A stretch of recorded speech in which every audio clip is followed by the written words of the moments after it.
അത് ഡെർബിയിലെ diagnostic ophthalmic ടെക്നീഷ്യന്റെ ഒരു പോസ്റ്റിലേക്കായിരുന്നു. അത് ഏതായിരുന്നു ബാൻഡ്? അപ്പോൾ ബാൻഡ് 3 ആയിരുന്നു അത്. സത്യം പറഞ്ഞാൽ അന്നേ അനുഷ അവിടെ കേറി കൂടിയായിരുന്നെങ്കിൽ കേറി ഇന്നൊരു സ്പോൺസർഷിപ്പ് കൂടിയായിരുന്നെങ്കിൽ ഒക്കെ ആയേനെ. May be ആയേനെ. ഒരു 3-4 സ്ഥലത്ത് അപ്ലൈ ചെയ്തിട്ട് എനിക്ക് 2 സ്ഥലത്ത് നിന്ന് ഇന്റർവ്യൂ കോൾ വന്നിട്ടുണ്ടായിരുന്നു. ഈ 2 വെബ്സൈറ്റ് ത്രൂ അപ്ലൈ ചെയ്ത ജോബ്സ് അതെ ആണ്. അതെ. ഓക്കെ. നാട്ടിൽ നമ്മുടെ ഒരു ഒഫ്താൽമോളജിസ്റ്റ് ചെയ്യുന്ന എല്ലാ ജോലികളും ഇവിടുത്തെ ഒപ്റ്റോമെട്രിസ്റ്റുകൾ ചെയ്യുന്നുണ്ട്. അതിനനുസരിച്ച് നല്ല നല്ല സാലറിയും അവർക്ക് കിട്ടുന്നുണ്ട്. മെയിൻ ആയിട്ടും പറയുന്നുണ്ട്, ഓഫ്താൽ ബേസ്ഡ് ആയിട്ടുള്ള ഒരു ജോലിക്കും ഇവിടെ നിലവിൽ എക്സ്പീരിയൻസ് എന്ന് പറയുന്ന ഒരു സാധനം ഇവർ ചോദിക്കുന്നില്ല.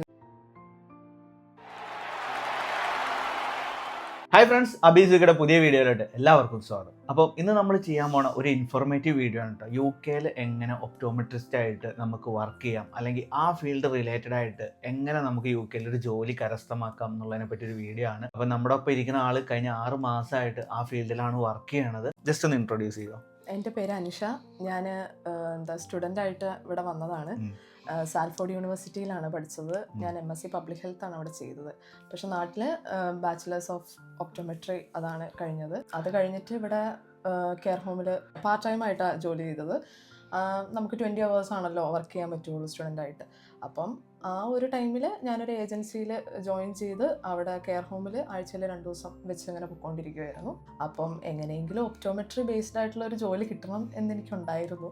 കുറേ ഇൻഡീഡിലും ലിങ്ക്ഡിനിലും ഒക്കെ അപ്ലൈ ചെയ്തു. പക്ഷേ ഇന്നേ വരെ എനിക്ക് ലിങ്ക്ഡിനിൽ നിന്നും ഇൻഡീഡിൽ നിന്നൊന്നും ഒരു ജോബ് ഓഫർ ഇതുവരെ വന്നിട്ടുണ്ടായിരുന്നില്ല. എൻ്റെ ഒരു ഫ്രണ്ട് ഇങ്ങനെ പറഞ്ഞത്, നമുക്ക് ബൂട്ട്സിലോ വിഷൻ എക്സ്പ്രസ് അങ്ങനത്തെ പല ഇവിടെ റീറ്റെയിലിൽ ഉള്ള ഇതുണ്ട്. ഞാൻ നാട്ടിൽ ഒപ്റ്റോമെട്രിസ്റ്റ് ആയിട്ട് വർക്ക് ചെയ്തിട്ടുണ്ട് ഒരു 1.5 കൊല്ലം. അവിടെ വർക്ക് ചെയ്തുകൊണ്ടിരുന്ന സമയത്തെ ആ ഒരു എക്സ്പീരിയൻസ് ഒക്കെ വെച്ച് നമുക്ക് കിട്ടും എന്നുള്ളൊരു കോൺഫിഡൻസിൽ ഞാൻ അങ്ങോട്ട് അയച്ചു. എനിക്ക് കൂടുതലും ക്ലിനിക്കൽ ബേസ്ഡ് ആയിട്ടുള്ളൊരു ജോലി നോക്കുന്നതുകൊണ്ട് ഞാൻ ബൂട്ട്സ് വിഷൻ എക്സ്പ്രസ് അങ്ങനെയൊന്നും നോക്കിയിട്ടുണ്ടായിരുന്നില്ല. ഞാൻ കൂടുതലും NHSലും അവിടെയൊക്കെയാണ് അപ്ലൈ ചെയ്യാൻ ആദ്യമേ തന്നെ ഞാൻ നോക്കിയിരുന്നത്. ഒരു പ്രാവശ്യം എനിക്ക് NHSൽ ഇൻ്റർവ്യൂ കോൾ വന്നതുമാണ്. പക്ഷെ അന്ന് വന്ന് ഒരാഴ്ച ആയിട്ടുണ്ടായിരുന്നുള്ളൂ. അപ്പോൾ എനിക്ക് അതിനകത്ത് കയറാനൊരു പേടി കൊണ്ടും പിന്നെ എനിക്ക് കിട്ടിയ സ്ഥലം കുറച്ച് ദൂരെ ആയതുകൊണ്ടും ഞാൻ അന്ന് അവിടെ പോകാൻ എനിക്ക് അത്ര താല്പര്യം വന്നില്ല, പേടിയുമായിരുന്നു. കാരണം ഞാൻ മാഞ്ചസ്റ്ററിലായിരുന്നു, അപ്പോൾ എനിക്ക് കിട്ടിയത് ഡെർബിയിലായിരുന്നു. അപ്പം ആഴ്ചയിൽ 2 ദിവസം ക്ലാസ്സും പിന്നെ ജോലിയും. ജോലി വേണമെങ്കിൽ നമുക്ക് ഈ ജോലി കിട്ടുമായിരുന്നെങ്കിൽ നമുക്ക് വേണ്ടത് വെക്കാമായിരുന്നു ആ കെയർ ഹോമിലെ ജോലി. പക്ഷേ ഡെർബി ഏത് സ്ഥലമാണ്, എവിടെയാണ്? ഇവിടെ ഞാൻ നോക്കുമ്പോൾ ഒരു 3 മണിക്കൂർ മാഞ്ചസ്റ്ററിൽ നിന്നുണ്ട്. ഇപ്പോൾ വീണ്ടും ഞാൻ റീലൊക്കേറ്റ് ചെയ്യേണ്ടി വരും. അപ്പോൾ വന്ന ടൈം ആയതുകൊണ്ട് എനിക്കൊരു റീലൊക്കേഷനുള്ളൊരു കോൺഫിഡൻസോ അങ്ങനെയൊക്കെ ഒന്നും ഉണ്ടായിരുന്നില്ല. അതുകൊണ്ട് ഞാൻ ഇൻ്റർവ്യൂവിന് പോലും ഞാൻ പോയില്ല. ആക്ച്വലി എല്ലാവരും ഒരു മണ്ടത്തരമാണെന്ന് പറയുന്നുണ്ട്, പക്ഷെ എന്നാലും ഞാൻ പോയില്ല. പിന്നെ ഞാൻ കുറേ ഇരുന്ന് അപ്ലൈ ചെയ്തു. ഞാൻ NHSലേക്ക് അപ്ലൈ ചെയ്തത് ഇവിടെ വന്ന് എനിക്കിങ്ങനെ കെയർ ഹോമിൽ ജോലി ചെയ്യാനുള്ള ആ ഒരു പേടി കാരണം ഞാൻ അങ്ങനെ അപ്ലൈ ചെയ്തതാണ്.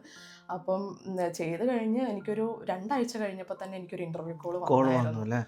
അത് ഡെർബിയിലെ ഡയഗ്നോസ്റ്റിക് ഒഫ്താൽമിക് ടെക്നീഷ്യന്റെ ഒരു പോസ്റ്റിലേക്കായിരുന്നു. അത് ഏതായിരുന്നു ബാൻഡ്? അപ്പോൾ ബാൻഡ് 3 ആയിരുന്നു അത്. സത്യം പറഞ്ഞാൽ അന്നേ അനുഷ അവിടെ കേറി കൂടിയായിരുന്നെങ്കിൽ ഇന്നൊരു സ്പോൺസർഷിപ്പ് ഒക്കെ ആയേനെ. May be ആയേനെ. പഠിത്തം എല്ലാം കഴിഞ്ഞിട്ടാണ് ബൂട്ട്സിൽ ജോലി കിട്ടണത് അല്ലേ?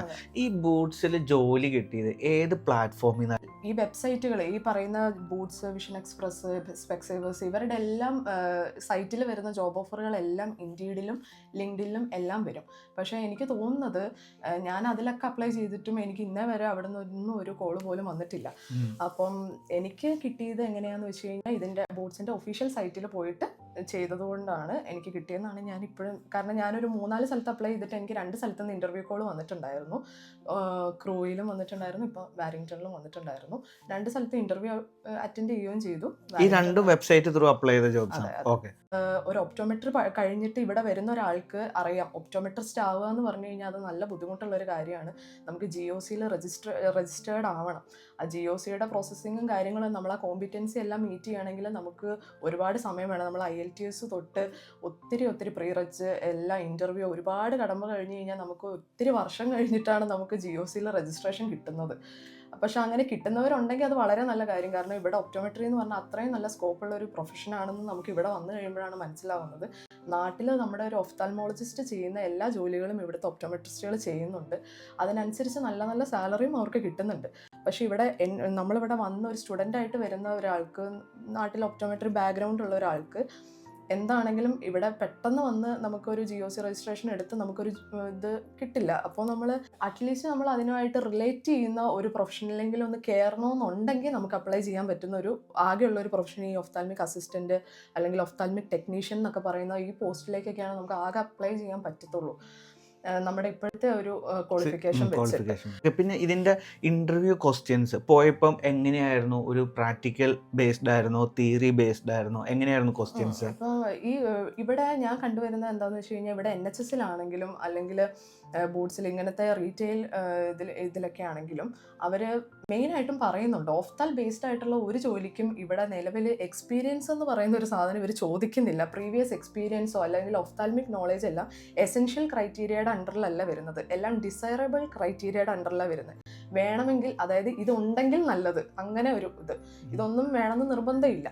അപ്പം ഇപ്പം എൻ്റെ കൂടെ വർക്ക് ചെയ്യുന്നവരാണെങ്കിലും ആർക്കും തന്നെ പ്രീവിയസ് ഒഫ്താൽമിക് എക്സ്പീരിയൻസ് ഇല്ലാത്ത ആൾക്കാരാണ്. ഇപ്പോൾ ഈ ഓരോ ഏരിയ ബേസ്ഡ് ആയിട്ടും വരുന്നുണ്ട്. ഇപ്പോൾ വാരിങ്ടണിൽ നല്ല രീതിക്ക് ചൈനീസ് ആൾക്കാർ ഇവിടെ ഉണ്ട്, നല്ലൊരു പോപ്പുലേഷൻ ഉണ്ട് ഇവിടെ. അപ്പം ചൈനീസ് അറിയാവുന്നത് കൊണ്ട് അവിടെ എടുത്ത 2-3 പേരുണ്ട്. ചൈനീസ് എന്ന് പറഞ്ഞ കാരണം അവർക്ക് അവരുമായിട്ട് നന്നായിട്ട് കമ്മ്യൂണിക്കേറ്റ് ചെയ്യാൻ പറ്റും, അവരോട് കാര്യങ്ങൾ പറഞ്ഞ് മനസ്സിലാക്കാൻ പറ്റും. അപ്പോൾ എന്നുള്ളത് കൊണ്ട് മാത്രം ഇൻ്റർവ്യൂവിൽ എടുത്ത ആൾക്കാരുണ്ട്. എന്നെ എടുത്തത് മെയിൻലി എനിക്ക് തോന്നുന്നു പ്രീവിയസ് ആയിട്ടുള്ള ഒപ്റ്റിക്കൽ എക്സ്പീരിയൻസ് ഉള്ളത് കൊണ്ട് മാത്രമായിരിക്കും. കാരണം അല്ലാതെ തന്നെ ഞാനും അവിടെ പണ്ട് സംസാരിച്ചവരോട് അവർ മുമ്പ് ബാങ്കിൽ വർക്ക് ചെയ്ത ആൾക്കാരായിരിക്കും, ഫാക്ടറിയിൽ വർക്ക് ചെയ്ത ആൾക്കാരുണ്ട്. ഇവരെല്ലാം നല്ല ഇൻറ്റൻസ് ആയിട്ടുള്ള ട്രെയിനിങ് കൊടുത്തിട്ടാണ് അവിടെ എടുക്കുന്നത്. അതുകൊണ്ട് ഈ ഇൻ്റർവ്യൂവിൽ വരുന്ന ക്വസ്റ്റ്യൻസും ഇതുപോലെ തന്നെയാണ്. ഒന്നും ഒപ്റ്റോമെട്രി റിലേറ്റഡ് ആയിട്ടുള്ള ക്വസ്റ്റ്യൻസ് അല്ല ചോദിക്കുന്നത്. നമ്മുടെ സ്കിൽസ്, നമ്മൾ ഒരു സെനേരിയോ തന്നിട്ട് നമ്മൾ അതിനോട് എങ്ങനെ റിയാക്ട് ചെയ്യുന്നു, അതൊക്കെയാണ് അവർ മെയിനായിട്ട് നമ്മളോട് ക്വസ്റ്റ്യൻ ചോദിക്കുക. ഇപ്പോൾ ഫോർ എക്സാമ്പിൾ ഒരാൾ നമ്മളോട് ദേഷ്യപ്പെടുകയാണ്, അപ്പോൾ ആ നേരത്ത് നമ്മൾ എങ്ങനെയായിരിക്കും ആ ഒരു സിറ്റുവേഷനെ ഹാൻഡിൽ ചെയ്യുന്നത്, ഇങ്ങനത്തെയുള്ള ടൈപ്പ് ക്വസ്റ്റ്യൻസ് ഒക്കെയാണ് ചോദിക്കുന്നത്. അല്ലാതെ ഒരു മെഷീന് അല്ലെങ്കിൽ ഇന്നൊരു ഡിസീസ് ഡയഗ്നോസ് ചെയ്ത് കാണിക്കുക അങ്ങനെയൊന്നും അവരാരും ചോദിക്കാൻ. ഇപ്പോൾ സപ്പോസ് ഒരു പേഷ്യൻ്റ് വന്നിട്ട് ആ പേഷ്യൻറ്റിൻ്റെ കണ്ണ് ടെസ്റ്റ് ചെയ്ത് എത്ര ലെവൽ വേണം, അങ്ങനെയുള്ള ചോദ്യങ്ങളൊന്നുമില്ല, എല്ലാം നോർമൽ ചോദ്യങ്ങൾ, നോർമൽ ആയിട്ടുള്ള ക്വസ്റ്റ്യൻസ്. കാരണം ഒപ്റ്റിക്കൽ കൺസൾട്ടന്റ് എന്ന് പറയുന്ന പോസ്റ്റിൽ നമ്മൾ ഒരു ഇൻറ്റൻസ് ആയിട്ടുള്ള നമ്മളൊരു ക്ലിനിഷ്യൻ ആയിട്ടല്ല അവിടെ കയറുന്ന, ഒരു നോൺ ക്ലിനിഷ്യൻ റോളാണ്. പക്ഷെ അതുകൊണ്ട് തന്നെ ആ ഒരു ലെവലിലുള്ള ക്വസ്റ്റ്യൻസ് ആണ് നമ്മളോട് ചോദിക്കത്തുള്ളൂ. ഓക്കെ. ഇപ്പം 1.5 വർഷം നാട്ടിൽ വർക്ക് ചെയ്തു എന്ന് പറഞ്ഞല്ലോ. അപ്പം ഈ 1.5 വർഷം നാട്ടിൽ വർക്ക് ചെയ്തിട്ട് ഇവിടെ വർക്ക് ചെയ്യുമ്പം ഈ 2 ജോബ് തമ്മിൽ ഒരു വലിയൊരു ഹ്യൂജ് ഡിഫറൻസോ അല്ലെങ്കിൽ നാട്ടിൽ ചെയ്യണ കാര്യങ്ങളും ഇതും തമ്മിലൊരു ഡിഫറൻസ് തോന്നുന്നുണ്ടോ? നല്ലപോലെ ഫീൽ ചെയ്യുന്നുണ്ട്. കാരണം ഇവിടെ നമ്മുടെ നാട്ടിലെന്ന് പറഞ്ഞു കഴിഞ്ഞാൽ ഇപ്പം ഒപ്റ്റോമെട്രിസ്റ്റ് എന്ന് പറഞ്ഞു കഴിഞ്ഞാൽ നമുക്കറിയാം, ഒപ്റ്റോമെട്രി പഠിച്ച ആൾക്കാർക്ക് അറിയായിരിക്കും വിഷൻ ടെസ്റ്റ് ചെയ്യുക, അതുപോലെ തന്നെ മെഷീൻസുകൾ ചെയ്യുക. നാട്ടിലെ ഡോക്ടേഴ്സാണ് കൂടുതലും ഹാൻഡിൽ ചെയ്യുന്നത്. പക്ഷേ ഇവിടെ ഒപ്റ്റോമെട്രിസ്റ്റ് ആണ് അതെല്ലാം ചെയ്യുന്നത്. ഒപ്റ്റോമെട്രിസ്റ്റ് ആണ് എല്ലാം A to Z എല്ലാ കാര്യങ്ങളും. ലാസ്റ്റ് അവർ റെഫർ ചെയ്യത്തേ ഉള്ളൂ ഹോസ്പിറ്റലിലോട്ട് എന്തെങ്കിലും സർജറിയോ അങ്ങനെ എന്തെങ്കിലും ഉള്ള കാര്യങ്ങൾക്ക്. അതൊക്കെയാണ് നമുക്ക് മെയിനായിട്ട് ഈ GOCയിലുള്ള ഈ കോമ്പിറ്റൻസി മീറ്റ് ചെയ്യാൻ ഒത്തിരി ബുദ്ധിമുട്ട് വരുന്നത്. ഈ ഫീൽഡിൽ ജോബ് അന്വേഷിക്കുന്നവർക്കായിട്ട് എന്ത് ടിപ്സാണ് പേഴ്സണലി കൊടുക്കാൻ ആഗ്രഹിക്കുന്നത്? പോലെയുള്ള സൈറ്റുകളിൽ അപ്ലൈ ചെയ്തിട്ട് നിങ്ങൾക്ക് പ്രീവിയസ് എക്സ്പീരിയൻസ് ഉണ്ടെങ്കിലും ഇല്ലെങ്കിലും നന്നായിട്ട് കമ്മ്യൂണിക്കേറ്റ് ചെയ്യാൻ ഉള്ള കോൺഫിഡൻസ് ഉണ്ട് നിങ്ങൾക്ക്, അതേപോലെ തന്നെ ഒരു ടീം വർക്ക് ചെയ്യാനൊക്കെ ഇഷ്ടമുള്ള ആൾക്കാരൊക്കെ ആണെന്നുണ്ടെങ്കിൽ ഇങ്ങനെയുള്ള സൈറ്റുകളിലൊക്കെ കയറി അപ്ലൈ ചെയ്താലും നിങ്ങൾക്ക് കിട്ടും ഉറപ്പായിട്ടും. നിങ്ങൾ ഇൻ്റർവ്യൂവിന് അതായത് നിങ്ങൾ ഒരു സ്പെസിഫിക് സ്ഥലം മാത്രം നോക്കി അപ്ലൈ ചെയ്യാതെ ആ ഒരു പോസ്റ്റിൽ എവിടെയൊക്കെ ഉണ്ടോ അതിലെല്ലാം പോയി അപ്ലൈ ചെയ്യുക. പ്രത്യേകിച്ച് ഫുൾ ടൈം ഒക്കെ ആയിട്ട് പഠിക്കാൻ ഇവിടെ വരുന്ന 1 year കോഴ്സൊക്കെ എടുത്ത് വരുന്നവർക്ക് ആഴ്ചയിൽ 2 ദിവസമൊക്കെ ആയിരിക്കും ക്ലാസ് ഉണ്ടാവുകയുള്ളൂ. അപ്പം മാക്സിമം ആ ഒരു പ്രിമൈസിൽ വരുന്ന ഒരു കുറച്ച് ഡിസ്റ്റൻസിലാണെങ്കിൽ പോലും നിങ്ങൾ അവിടെ പോകാനേ ഞാൻ പറയുള്ളൂ. കാരണം ഇങ്ങനത്തെ ഒരു എക്സ്പീരിയൻസ് നമ്മുടെ CV-യിൽ വരിക എന്ന് പറഞ്ഞു കഴിഞ്ഞാൽ അത് നമുക്ക് ഒരു ഒഫ്താൽ ബാക്ക്ഗ്രൗണ്ട് ഉള്ള ആൾക്ക് അത് എപ്പോഴും പ്ലസ് തന്നെയായിരിക്കും.